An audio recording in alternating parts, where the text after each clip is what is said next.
Modern economic growth began in England. It's strange. We know it. We can watch it. This unique phenomenon in human history after millennia where living standards did not change very much, when suddenly population and output per person began to soar, started in a particular place on the planet. It didn't start in 5 places. It didn't start in 8 places. It wasn't separate discoveries. It started in England. We can watch it, and therefore we can understand how this came about.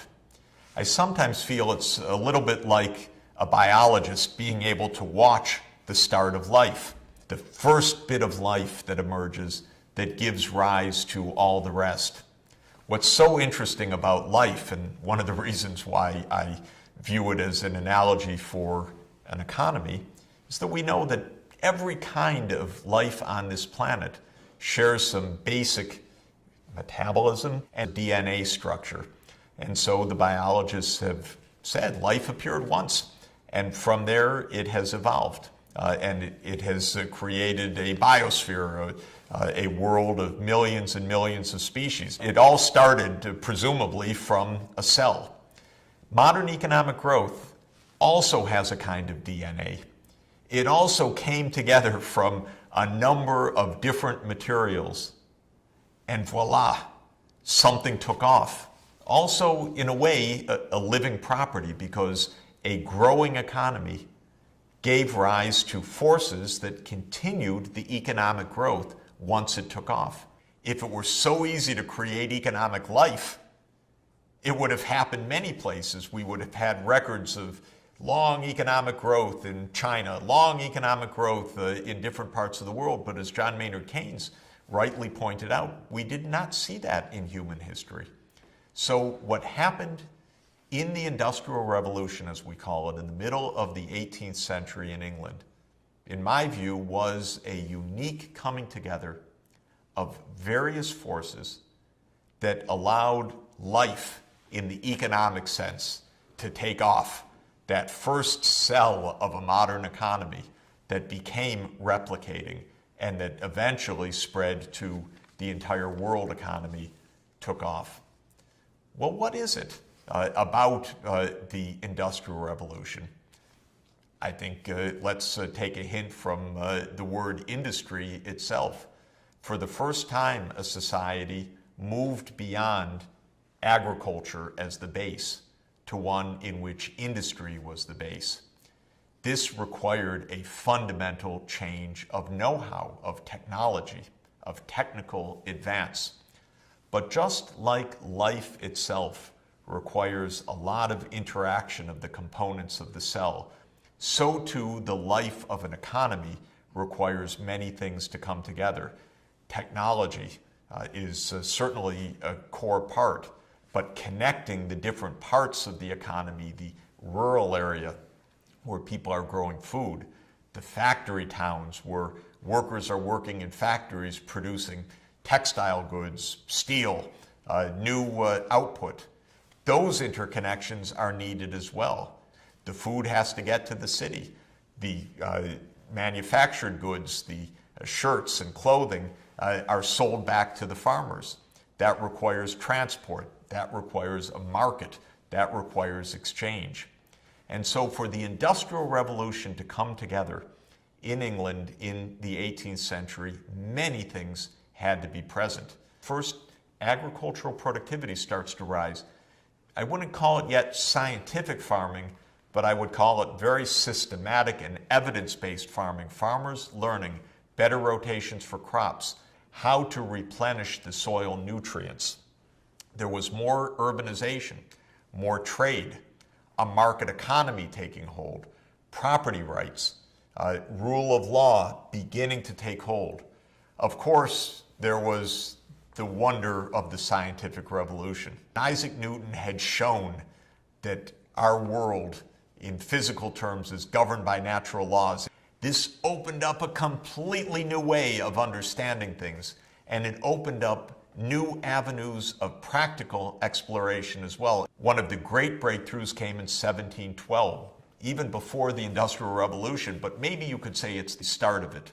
The invention of a steam engine by Thomas Newcomen.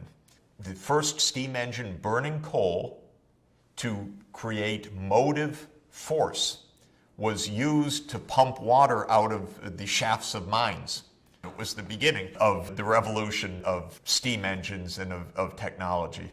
And then came a wonderfully creative, targeted genius who, working in a university lab in Glasgow in Scotland, realized that Newcomen had made a couple of design mistakes, even though it was a great breakthrough. James Watt, looking for profit as well as for glory, said, I can improve on that steam engine. And the Watt steam engine in 1776 came to life. I think it's fair to say this was the breakthrough from a technological point of view of the industrial era, and in a way, it was the technological trigger of all that followed, because now it was possible to harness massive amounts of energy efficiently, economically, effectively, to make profits. These are the components that come together in England uniquely. But of course, we have to understand always that without nature playing its helpful role, it would have been impossible. For all of the genius of Newcomen and Watt, if there were no coal in England, there never would have been a steam engine or industrial revolution. Coal, iron ore deposits that could be turned into a modern iron and steel industry. Wonderful transport conditions on rivers, on flat land, the proximity of the coal fields to London, the ability to build canals to connect the coal fields with the new factory towns and allow for low-cost barge traffic. All of this is an example of the very special conditions in which nature and nurture, you could say, the human ingenuity, the spur of profits, the patent law, the rule of law, the market economy came together to make possible this industrial revolution. Have a look at the first individual who gave a modern description of this, even though he did not mention industry itself all that much, especially not the steam engine, because it was occurring exactly the same year he published his wonderful work. You're looking at Adam Smith, the author of The Wealth of Nations, I think rightly called the father of modern economics. Think James Watt produces the modern steam engine in 1776. Adam Smith publishes The Wealth of Nations in 1776.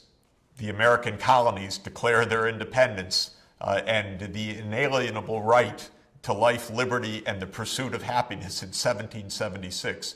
Quite a year for a takeoff, putting together the concepts of a modern economy governed by market institutions, technological advance, the availability of crucial natural resources, making possible the birth of a new kind of economic life.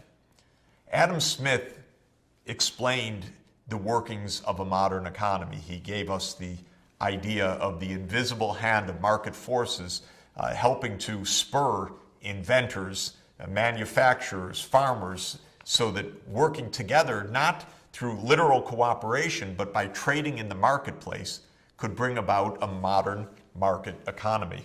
And one of Adam Smith's wonderful lines from The Wealth of Nations explains, and I quote, "It is not from the benevolence of the butcher, the brewer, or the baker that we expect our dinner, but from their regard to their own interest.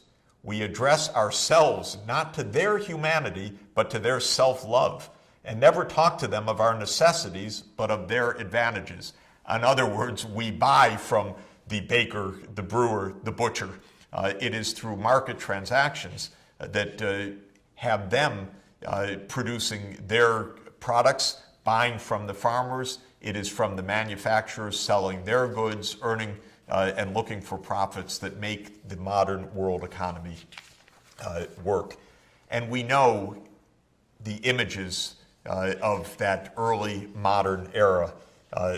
James Watt's steam engine, the new factory towns with the coal burning and the smoke coming out of the high chimneys, the new modern form of transport in the early 19th century, the steam engine pulling railroads and transforming transportation around the world, the steamship, and the new factories that are now powered by not human or animal traction as was before, people pulling and pushing machines or animals pulling plows, but now steam providing a massive, unprecedented amount of energy to drive the new industry, to make possible an unprecedented rise of a modern world economy, combining the natural resource base, the technological know-how, and a spreading market economy. Now, one of the stunned observers of this, one of the critics of some of the harshness of early industrialization, of course, was none other than Karl Marx.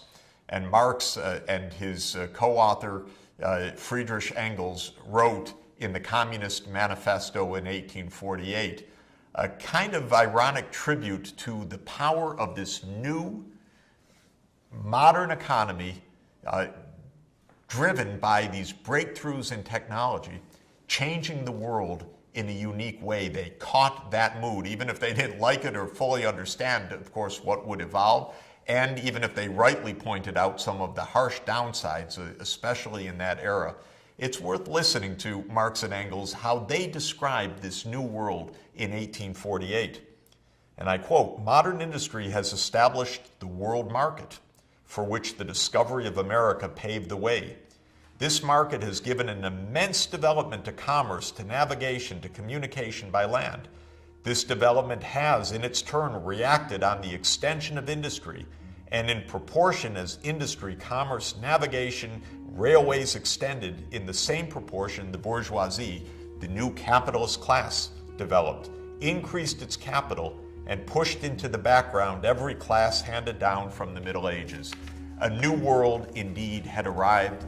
The Industrial Revolution had brought forth a new kind of economic life indeed, a unique form that created the modern era of economic growth."